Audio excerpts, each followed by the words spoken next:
And may Allah help us. So you're talking about punching in the face? Punching in the face, yeah. So these brothers criticize you and you punch them in the face? On the podcast, and Usman, that we talked about in the lecture last night about, controlling oneself. The guy who's looking at me at the airport, especially when you start to know martial arts. But the beautiful thing about martial arts, the more you know, the more you understand about martial arts, the more you know about defeating your opponent, the more confidence you get. Actually, the less you want to fight. Okay. It's always the one who doesn't know how to fight who wants to fight.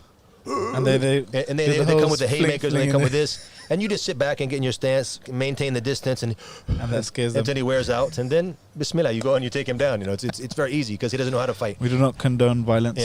Yeah. On Sound Trillion C. Bismillah. And the thing that could be my next article, by the way. Yeah. Bismillah, or my first article. How to take someone out. That's it. Take one down. Yeah. So you start to learn that you can do it, and the confidence that you can do it. Believe in love and peace. That's it. Love and peace. Huh? So the confidence that you can do it actually helps you not to do it. Stay out of the fight. Because you know I could smash this guy. Yeah. And you don't feel you have something to prove. That's it. So it's always the ones who have something to prove. But I mean, if someone attacks you, then you have to defend yourself. We mentioned the lecture last night about the guy in the airport who was staring at me, and I said, like, I come from a Jahiliyyah background, where we're from. You stare at someone, people would get shot where I lived, or where I used to hang out anyways when I was a non-Muslim. Where was that? It's in the D.C. area, Washington D.C. area. I'm from the Virginia side of the border, but D.C. is like right next to us. So people would get shot for looking at people there. They was quite gritting on them. That was our term back in the day. If someone grits on you, looks at you like this, that's war right there. So this guy's looking at me in the airport like this, and I'm like, this guy, man, and he kept doing it, it's just like really testing me. But then I remember the teaching. And then they were like, Abdurrahim, is that you? No, yes, and knock him out. Be like, sorry, bro, I didn't. Alhamdulillah. No, this guy was a non-Muslim. You could see, and he was just looking at me. And then you have that thing like he looking at you as a Muslim, looking at your wife as a hijabi. You have to control yourself. But what is the teachings? What is the teaching of our beloved Prophet sallallahu alaihi wasallam? He said, "Laysa shadidu bisurati." He said, the one who is strong is not the one who can wrestle people down. وَإِنَّمَا الشَّدِيدُ الَّذِي يَمْلِكْ نَفْسُهُ عِنْدَ الْغَضَبِ.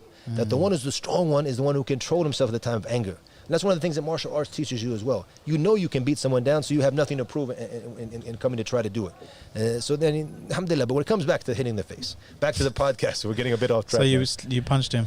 No, alhamdulillah, I control myself. I followed the sunnah, alhamdulillah, and just looked away. Yeah. And just walked away, alhamdulillah. And that's my story, I'm sticking to it. Yeah, alhamdulillah, that's it. So when I walked around, actually an interesting story I have on my YouTube channel about the Muslim scholar who knocked out 3 racist thugs. Go back and listen to it. It's very beautiful. You know the sheikh too. Was it on the train? Yeah, on the train. You might know the story. I think I've heard this. Yeah. The funny thing was that the sheikh called me and he said, I'm preparing my bag to travel. I'm listening to the story someone sent me on WhatsApp, and it's you telling the story about him knocking the people out. 3-on-1, mashallah. He was trained, so he knew how to defend himself and defend his family. So if you need it, you use it, obviously. In the gym we train in Ireland, our coach, he taught us, and he teaches my son who trains with him, and I train with him in private lessons as well. He teaches the kids. He said these other schools, about certain, I don't want to, talk about any negative about any martial arts, but certain martial arts that say don't only use it in the gym, don't never use it in the street. He said because it doesn't work. They don't want to be exposed that it doesn't work. But he said we want our kids, if they're bullied, if they're this, to protect themselves, to use what they've learned in the gym. We had one kid. He was a Polish kid who trained with my son. I know he had some, with his glasses, maybe a bit, he was a cute looking boy, maybe someone he would pick on him by the way he looked, He looked a bit mesquite how he would handle himself, but he was training with them as well. So this big bully was always, picking on him for over a year. And after 1 year of training, MMA and in BJJ, he grabbed the kid, did a hip toss, put him on the ground, made the bully cry. The bully kind of thought, he got lucky. Came back 2 weeks later, tried his luck again, same throw, same put down, same result. So what happened, our coach came and he said, I want to applaud him. And he came and he rewarded him, bought him a gift, and applauded him in front of all of the other students. If you're bullied, then use it. But you don't, and that martial arts teaches you not to be the transgressor. But if somebody comes to harm you. I suppose it's better than, the kid bottling it up and then becoming some mass shooter later on in life. It could ruin him for the rest of his life, man. And that's what bullying does. That's a sad thing about bullying.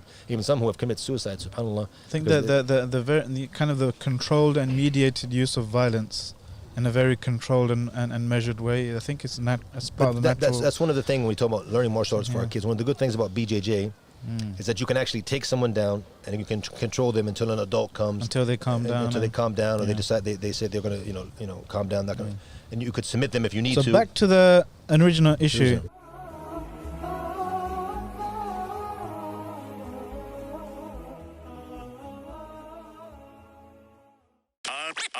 Unscripted.